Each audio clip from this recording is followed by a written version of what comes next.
You can see we stopped doing that. And when we stopped doing that, you can actually see book demos per rep started to accelerate quite a bit. So we went with a totally different strategy using like contact level ABM approach that turned into like an account-based sales approach. So this presentation for the next 28 minutes is just going to walk you through how we did it and how you guys can take the same thing back to your marketing efforts and then rally sales around like an account-based sales approach. That's sometimes a little challenging to get through, so we'll work through that. So so again, I'm starting at the end. This is literally the last slide in the deck, and I'm going to give you whiplash and we go back to the beginning. So what we're going to walk through here is finding the right contacts that sales needs to work, and that's the first piece of the puzzle. Accounts are one thing, but sales really wants to target the right individuals. So we hear this all the time. I think the most recent example was like, I don't care that Johnson & Johnson visited the website. I want to know who from Johnson & Johnson visited the website so that I know who to follow up with and who to interact with. If they don't, from a sales perspective, if they don't have any directionality beyond company, then they tend to not, they will slowly dissolve away from ABM, as you guys have probably experienced. Once we find the right contacts for them and target them, the scoring and the prioritization for sales is the next big thing. This is going to be even more important now than it has been in the past because there's going to be a lot more potential for noise if you don't get the right people at the right time. So we'll talk about scoring and then we'll talk about that handoff. So, all right, if you get dizzy, don't look. I'm just going to go really fast back to like 20 slides. And all right, and then the point again, sales wants contacts, not just accounts. So they don't want to reach out to kind of the company because of some signal. They want to reach out to the people that they should be talking to at the company. And that translates inside of HubSpot. You can kind of see, this is just a couple of screenshots of the data that sales leverages. So you can see, is it a hot lead? When did they become a hot lead? So the date stamp of when the action, whatever action they took happened. And then what was the action that made them a hot lead? And then super important, that next field down on the right-hand column there says email verified. We never send sales any data that hasn't been double verified. So no matter where you get your data from, use a secondary service, whatever it is, to double verify their email, and then by extension, you're verifying their employment as well. So now sales is silver platered with a hot lead that's taken some action that's basically guaranteed to work at the company with a verified email address. So the quality of data, the quality of lead that they're getting to work is like 10x what they would have to otherwise get. You don't hear them say, hey, this person hasn't worked there in 3 years. That doesn't happen once you do this model. And you can get your data from anywhere and still apply this. So it's kind of a nice just strategy to hand off to sales. The other key thing here is, the way I keep saying it is, if you guys have ever watched kids play soccer and they just mob the ball as a group, sales can tend to do that when they start to get excited about a hot lead. So if you just overload them too fast with like, hey, it's not Johnson & Johnson, it's Joe, and this is the right person, then they just jump on to Joe because they're like, well, this is the silver bullet. They're not doing account-based sales at that point. They're just doing like more targeted SDR or BDR outbound motion, which isn't a bad thing if there's engagement from somebody. But the way to think about it is they're not building pressure around the decision maker to actually care enough to have a conversation. Just because they clicked on an ad, that's curiosity, that's engagement, but that's not willingness to talk. And there's so much distrust with everybody right now that like if you're trying to sell them directly, they have to feel the pressure, and the willingness to talk comes from a pressure that they have to make a decision. And if you haven't got that, then it's probably too early for sales to be reaching out. The best way to develop that pressure is not to have sales go after the decision makers that are hot leads first. It's to go one ring outside of that and have them go after the influencers. So for sales, if they have, this is just a back of napkin kind of rule, if you give them, for every one decision maker that you give them that's a hot lead, make sure they're reaching out to like 3 to 5 influencers around that. And that way they have the coverage. Because ultimately, the best way to get into an account is to have one of those influencers bring you to the decision maker, because they're putting pressure internally to make the conversion happen, to make the conversation happen on the other side of it. I should have asked, did anybody join the deep dive that I gave yesterday? A few people here? All right, I'm going to rehash some of my analogies. You guys will probably be sick of it by now, but so one of the phrases that I keep using is there's I love this one, I can't get away from it. There's a company that we've been talking to that does water purification. And they go and they test streams and ponds for water quality. And then they work with the towns to purify the water so that it's drinkable or usable. The problem is the towns, just probably like your decision makers, don't make decisions without pressure. So the town's not going to spend taxpayer dollars to fix the water unless somebody actively makes them do it or requests that they do it. So this company, what they do is they go door to door and they show the water quality results to the residents of the town, and they get them they identify the pain for them. They show them that they have a problem that they didn't even know they had. And then the townspeople go to the select board and then say, hey, we need to fix our water quality issue. And the company's like, we're right here to help you do that. And they have kind of an entry point into the system. That psychological model is the way that most companies and decision-making organizations are operating these days, because the town isn't gonna want to spend the money. The way I keep saying it is they want another project like they need another hole in their head, right? There's no value for them to proactively go do this. They need some sort of pressure to make the right choice. So our job as marketers and from the sales motion is to create that pressure environment where we showcase the pain to the right people and create the influence to actually turn it into a sales conversation down the road. So it takes discipline, it takes a lot of back and forth, it takes marketing kind of guiding the ship on the sales side so that sales isn't left to their own devices. Because if they are, then every lead can look the same and they just start mobbing at kids on a soccer ball. All right, step 1. So how do we get there? So there's a few ways to actually find not just the decision makers, but find also the influencers in an account. I keep calling it an account graph. So it's how do you map the account profiles? A lot of the times you can think of it like your different personas on the marketing side of things. That should bleed all the way through the process into sales as well. So sales should be working the same personas that the marketing's going after. And you can do this a couple of ways. You can identify top-down lists.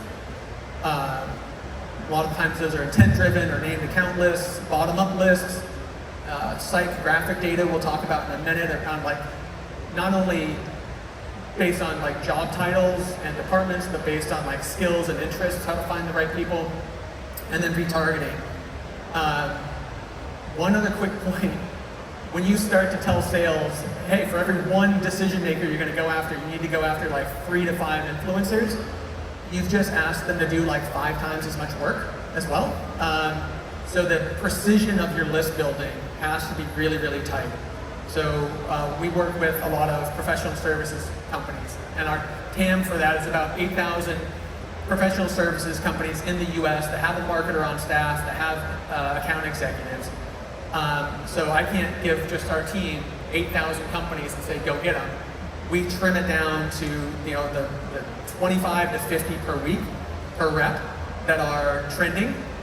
And we say, here's your 25 to 50, and you're supposed to go after at least one decision maker and 3 to 5 influencers for each one of the accounts in that weekly grouping. And then you put together a cadence for it on the other side. So list building at this stage is more than just TAM list building, it's getting it down into those right contacts. So here's a couple of examples on how to niche list build. So if you guys are doing top-down lists, industry, revenue ranges, employee count, that will get you somewhat close, but this was a customer of ours recently wanted to go after any company that had these ingredients, like melatonin, probiotics, prebiotics, biotin, any of those ingredients in the products that they make, So there's not an industry for melatonin, right? So you have to go down into the keywords. So you can use tools that like scrape the web, but like go beyond industry. Find the niche like keywords that matter to the campaign you're trying to run, and then list build from there. So like one way to take that for us, that 8,000 TAM, and to bring it down one level deeper is to find every company that mentions like accounting services on their website, or whatever kind of the directional approach we want to take is, and the messaging we want to use. From the bottom up side of things, it's the same thing, but I would come up with like 2 to 3 different personas. Definitely your decision makers and your buyers, but also your influencers. And then you can build a list of all the contacts in the US. We did this with a customer recently. Give me every company, or give me every contact that has a skill in Linux. And then you can reverse engineer an account list from there, and then narrow down into that audience. So in this case, it's, give me every CFO at a healthcare company within 201 to 500 employees, and then we can reverse engineer the companies from that, knowing that we have the right personas. So there's some really good ways to list build from a bottom-up perspective if you guys aren't doing that already. Just help, again, just narrow the focus, find the right audiences. Another example for us is like, give me every company that has somebody with a skill in account-based marketing at that company. And then can't really search for that based on just job titles. We have to use other kind of data points, but it lets us build the list from the bottom up and then find the companies that employ those types of people. This is the psychographic data I was talking about. This is harder to get. Not a lot of companies have access to this, but if you're thinking about your personas, it should go beyond job title, it should go beyond department, and it should go down into their skills and their interests. So in this case, we just have somebody that has skills in lean manufacturing and PLC and data validation, but they also have interest in boating and outdoor activity, camping, digital photography. Apparently they like Indiana basketball, playing the drums and guitar. So we get this data by aggregating all the social media information about an individual contact and loading that in here. And what we've seen is like a really effective play for marketers is to find everybody that likes the Indiana Pacers. And you can't use like the NBA's logos or things like that, but you can use a basketball in the ad, or you can use a camping, like something personal to them that draws their attention in. So your ads can speak to a group of the audience to just get more engagement and more interest and be more eye-catching online without having to do like anything like down to the singular individual. You can still group people, and the audience is big enough to run omni-channel campaigns across multiple channels. And then retargeting is the same way. Back to the original point of like, don't just go after decision makers. If somebody visits your website, right now probably most of you are like pixeling them and then retargeting them on LinkedIn or Facebook or something else. Well, that's only one person. If a person visits your website and you're able to de-anonymize the person and the company that they work for, you want to retarget all the influencers and the decision makers at the company. So you want to put your ads, put your messaging in front of everybody. So expanding the footprint of your your retargeting motion is a really great way to start to create that pressure that we were talking about inside the company beyond just the individual. The individual that visited your website may click on a retargeting ad, or they may be reminded of you, but now if you're in front of 10 people at Hyperproof because you're able to expand the footprint of your retargeting motion, that's like ABM retargeting, and you're able to go after the entire influencer core and decision makers. And then I mentioned this earlier, so I won't unpack this too deep, but like double verify the data before you hand it off to sales. So no matter where you get your data from, make sure you're double verifying it before you hand it off to the sales team. So now we're going to go into channels, and then we're going to go into like the scoring motion, and we're going to end with, again, like how to get sales to follow the same account-based motion and not get kind of shiny object syndrome and go after just the decision makers. So one of the key pieces for ABM, especially kind of the more recent iterations of it, is to do as many channels as possible across your contact base. So say you're targeting 1,000 people that are all the Indiana Pacer fans that work at professional services companies in the marketing departments. You want to hit them across marketing emails, which are very different than sales emails, very different than your normal marketing email. Like a cold marketing email is text only, and it's meant to provide access to ungated content. You want to hit them across Facebook and Instagram, LinkedIn, programmatic display ads. Those are kind of the core channels that you just want to have always on for any of your campaigns. Somebody might be on Instagram, doom scrolling. They're more willing to be interrupted at that point than if they're doing a job in LinkedIn.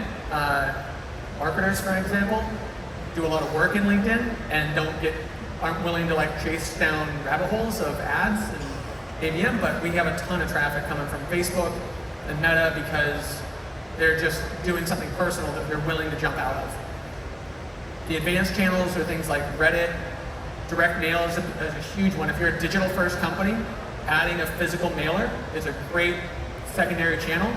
Like a 6x9 postcard, definitely not gifting at the top of funnel stage. It doesn't make any sense to spend that much when you're looking for engagement and just curiosity at this point.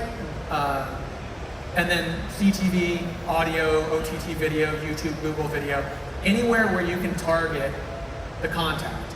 We're not doing like what you would traditionally call account-based marketing where we're targeting job titles at companies. We're targeting just the people you've sourced in your contact-based list.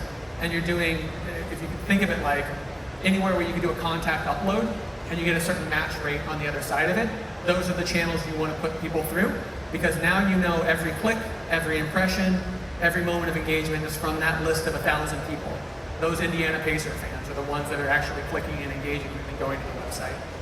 It just helps you do the next piece of the puzzle, which is going to be scoring the contacts as well.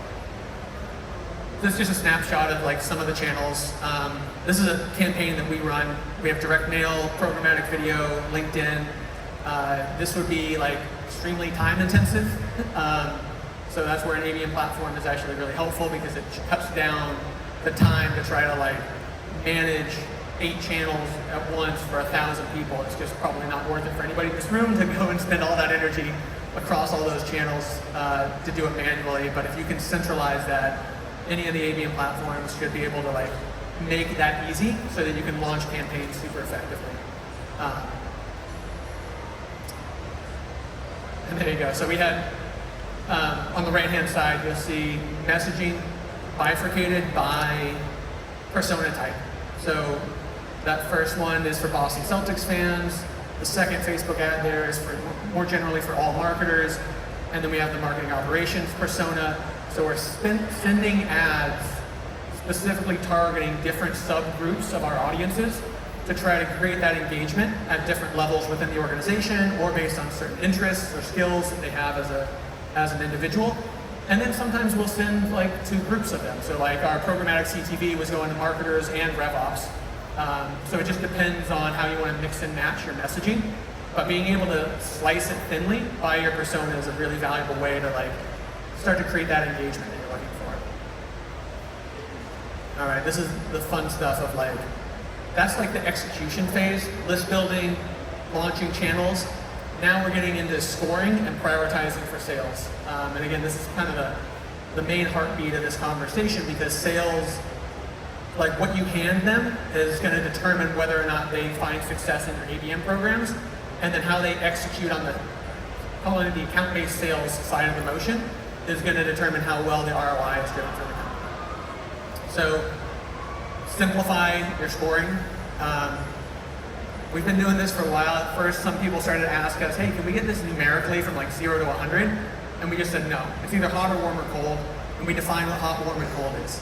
And then that definition translates into like how we hand it off to sales. We only hand off hot leads with verified email addresses to the sales team. So they're not working cold leads or warm leads. They're not working anybody that doesn't have a verified email address.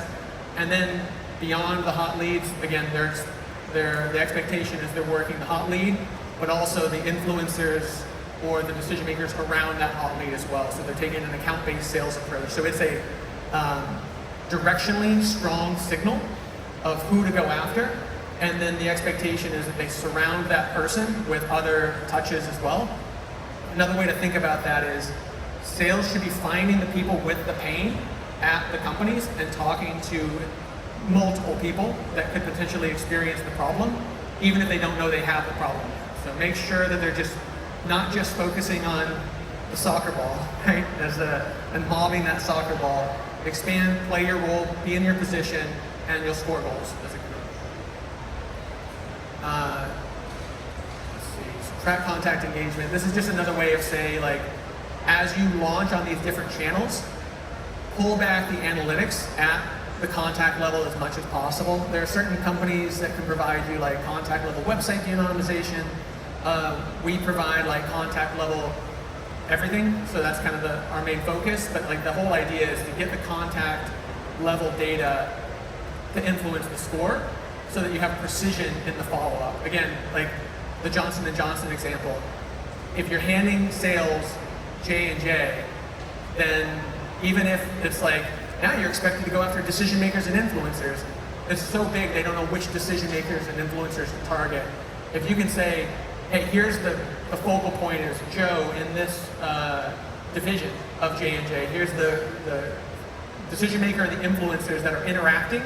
Now you have a nexus from which to kind of expand from. All right, and then the handoff motion. This, I can't overstate the importance of it. Give it to them in the CRM system. Don't make them go to another place to get data. Get sales, you're trying to build an engine here, and the engine should run through the CRM motion. It shouldn't be like external to your CRM system. So put the data, I kept calling it again the account graph, put that inside of your CRM, have them go in there, and when a lead or an account becomes hot, or a contact becomes hot, a hot lead, have them follow that account-based sales process where it's like, okay, reach out to that contact, that's the hot lead, but also the surrounding contacts as well. But that all should be like reports and lists that are created inside of HubSpot, auto-assigned to them through workflow rules and things like that. So make sure that the data is in your CRM system so that they can work those within a system that they're comfortable with. That's just going to shortcut adoption for you. They're not going to have to go and like learn another system, and they're more willing to just work within the tools they already know. The other thing that impacts is your ability to report on success here. So if targeting the right, we're building the right list of contacts, we're targeting them across omni-channel campaigns, we're getting back the hot leads of who's actually interacting with the content and the marketing that we're putting out there, and sales is following up with this kind of account-based sales approach where they're covering not just the nexus of the individual hot lead, but those around them. Then the next component of this is like, well, what's the ROI of that engine now? Are we actually able to attribute deals and opportunities back to this process? And because all the data is in your CRM system, you can just run a CRM report that sales leadership and marketing leadership is already looking at on a regular cadence, and you can speak the language of the company more comfortably. So don't just put accounts and contacts in your CRM system. Run your ABM attribution reporting out of your CRM system as well. So once a deal is created and you know that that lead or that contact or that account was part of an active ABM campaign, you can say how much revenue pipeline was generated, and ultimately how much revenue was generated, how fast was pipeline accelerated because of the ABM campaigns, and you can do all that within a CRM system. So again, the engine is marketing should have its own tools to execute the marketing half of the ABM motion, but sales should be in the HubSpot or your CRM system to operate the sales, account-based sales approach. And then the reporting you get out of that is how much coverage do we have inside of an account? Did sales do, like the example I keep seeing is, I just gave one this morning. There's a company that's been trying to sell to me for like 2 years. And they've had no less than like 15 conversations because I have a relationship with their CEO. So they've been just pinging me for 2 years. So if you look at their account graph with propensity, it's 15 conversations over the last 2 years. So you would think that was a successful relationship, but it's gone nowhere. And then if you expand that like visibility one level out, they've had 0 conversations with anybody else in the company, and it's an engineering tool. They should be talking to my engineering team and building pressure, internal pressure for me to actually make a decision on this thing. It's really easy for me just to kick the tire on this and just be like, I'm gonna explore it, but I'm not really gonna do it, and eventually I just move on and don't respond to them and ghost them for a little bit of time. But if my guys are coming to me and saying, hey, I need a tool like this to do my job better, now it's harder for me, maybe it's not so hard, but it's harder for me to say no to the team. I have to give them like the attention, because we're working as a group, we're working as a unit. So the way to measure all of that is in your CRM system. Are those conversations happening? Can you run a report? Is it like the old way of like, did you hit your number of calls and emails and LinkedIn touches is meaningless if you're not getting the coverage that you need within the accounts that you're targeting? And everybody in this room, if you guys have SDRs that report to you, it's hopefully easy mode, but even if you don't, you should join the daily sales stand-ups with the SDRs, anybody that's doing outbound, and listen in, like what's the connection rate? When they get connected, are they getting hard rejected, or are they actually getting some good conversations that can explore the pain? And you'll hear it as soon as they start saying like, yeah, I'm getting connections, so the data's good, and it's the right accounts, and it's the right contacts, but they keep telling me things like, oh, I've already got this, I don't need it, and then they hang up on me.